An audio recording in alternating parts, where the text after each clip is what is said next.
कब 1 फरवरी 2025 को union budget की घोषणाएं हो चुकी है। देखना यह है कि ऊंट किस करवट बैठा है। जनता की जेब पर हमला होगा या जनता की जेब में ज्यादा पैसा जाएगा। तो दोस्तों जान लेते हैं इस बजट की खासियत। दोस्तों यह बजट ऐसा है जिसमें ज्ञान GYAN का ध्यान रखा गया है।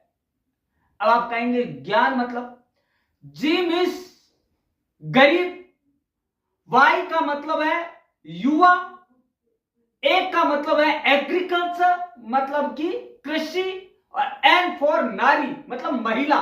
मतलब इन चारों चीजों को लेकर, चारों तत्वों को लेकर, आयामों को लेकर, जो समाज के अहम आयाम है उनको लेकर और बजट की घोषणा की गई है, या यूं कहें कि इनको ध्यान में रखकर बजट की घोषणा की गई है। दोस्तों जो कि बजट 50.62 लाख करोड़ का हुआ है, उनमें इन सभी का ध्यान रखा गया है। इसके अलावा विकसित भारत के लक्ष्य के 4 इंजन को ध्यान में रखा गया है। वो कौन कौन से? कृषि, MSME, निवेश और निर्यात। दोस्तों मोदी जी और हमारी वित्त मंत्री निर्मला सीतारमण भली भांति जानते हैं, यदि आपने इन चारों को साध लिया तो देश की अर्थव्यवस्था को पर लगाने के लिए कोई नहीं रोक सकता।